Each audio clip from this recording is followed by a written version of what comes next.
Selamat pagi saudara-saudari yang terkasih dalam Kristus. Mari kita mengawali hari baru dengan mendengarkan firman Tuhan yang diambil dari Injil Markus bab 4 ayat 1 sampai dengan 20. Tuhan bersamamu. Inilah Injil Yesus Kristus menurut Markus. Pada suatu hari Yesus mengajar di tepi danau Galilea. Maka datanglah orang yang sangat besar jumlahnya mengerumuni dia, sehingga ia terpaksa naik ke sebuah perahu yang sedang berlabuh, lalu duduk di situ, sedangkan semua orang banyak itu ada di darat di tepi danau itu. Dan Yesus mengajarkan banyak hal kepada mereka dalam bentuk perumpamaan. Dalam ajarannya itu, Yesus berkata kepada mereka, "Dengarlah, ada seorang penabur keluar untuk menabur. Pada waktu ia menabur, sebagian benih itu jatuh di pinggir jalan, lalu datanglah burung dan memakannya sampai habis. Sebagian jatuh di tanah yang berbatu-batu, yang tidak banyak tanahnya, lalu benih itu pun segera tumbuh karena tipisnya tanah. Tetapi sesudah matahari terbit, layulah ia dan menjadi kering karena tidak berakar. Sebagian lagi jatuh di tengah semak duri, lalu makin besarlah semak itu dan mengimpitnya sampai mati, sehingga benih itu tidak berbuah. Dan sebagian jatuh di tanah yang baik, lalu tumbuh dengan suburnya dan berbuah. Hasilnya ada yang 30 kali lipat, ada yang 60 kali lipat, ada yang 100 kali lipat." Dan Yesus bersabda lagi, "Siapa mempunyai telinga untuk mendengar, hendaklah ia mendengar." Ketika Yesus sendirian, pengikut-pengikutnya dan ke-12 murid menanyakan arti perumpamaan itu. Jawabnya, "Kepadamu telah diberikan rahasia kerajaan Allah, tetapi kepada orang-orang luar segala sesuatu disampaikan dalam perumpamaan, supaya sekalipun melihat mereka tidak menanggap, sekalipun mendengar mereka tidak mengerti, biar mereka jangan berbalik dan mendapat ampun." Lalu Yesus berkata kepada mereka, "Tidakkah kamu mengerti perumpamaan ini? Kalau demikian, bagaimana kamu dapat memahami semua perumpamaan yang lain? Penabur itu menaburkan sabda. Orang-orang di pinggir jalan, tempat sabda ditaburkan, ialah mereka yang mendengarkan sabda, lalu datanglah iblis dan mengambil sabda yang baru ditaburkan di dalam mereka. Demikian juga yang ditaburkan di tanah yang berbatu-batu, ialah orang-orang yang mendengar sabda itu dan segera menerimanya dengan gembira, tetapi sabda itu tidak berakar dan tahan sebentar saja. Apabila kemudian datang penindasan atau penganiayaan karena sabda itu, mereka segera murtad.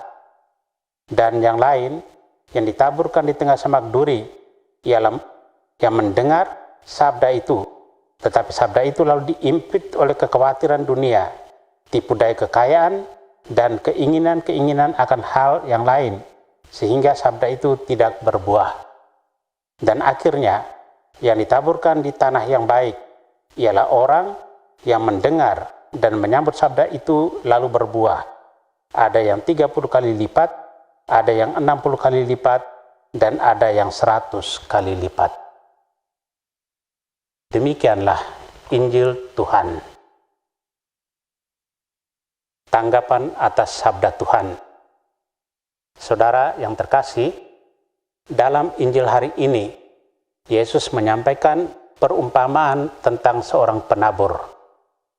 Benih yang ditaburkan jatuh di berbagai macam tanah di lingkungan yang berbeda. Hasilnya pun tidak sama.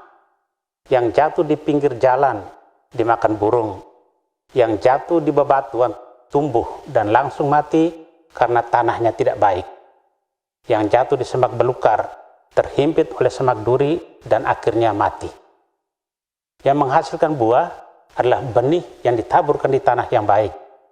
Benih itu tumbuh subur, menghasilkan buah berlimpah.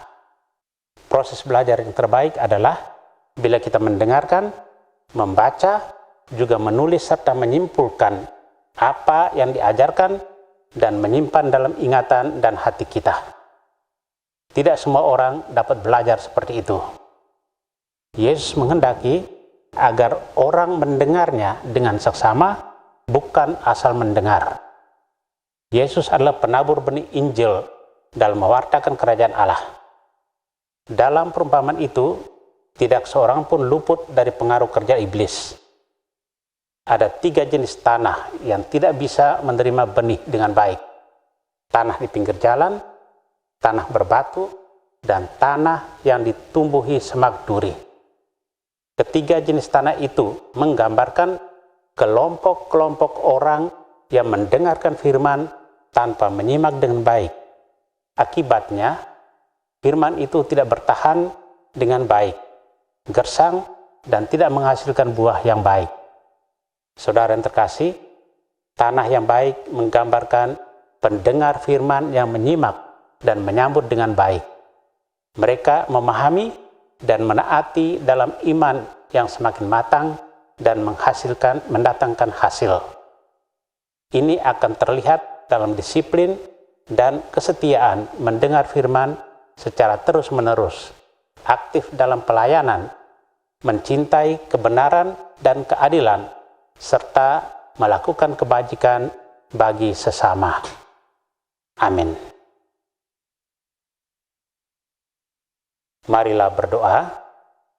Tuhan, terima kasih atas anugerah hari baru. Terima kasih atas perlindungan malam tadi. Terima kasih atas kesehatan badan dan jiwa. Tuhan, teguhkanlah diri kami dalam iman, kasih, dan harapan yang Engkau anugerahkan kepada kami. Semoga kami dapat menjadi penabur yang baik dan sekaligus menjadi tanah subur yang menghasilkan buah keutamaan dan kebaikan dalam keseharian hidup kami. Kristus terang dunia, berkatilah keluarga-keluarga kami, jadikanlah kami alat kasih-Mu, dan pantaskanlah kami menjadi hamba-Mu yang setia. Amin. Tuhan bersamamu. Semoga keluarga kita, orang-orang yang kita kasih dan doakan, seluruh aktivitas kita hari ini dilindungi, dibimbing, dan diberkati oleh Allah yang Maha Kuasa, Bapa dan Putra dan Roh Kudus. Amin.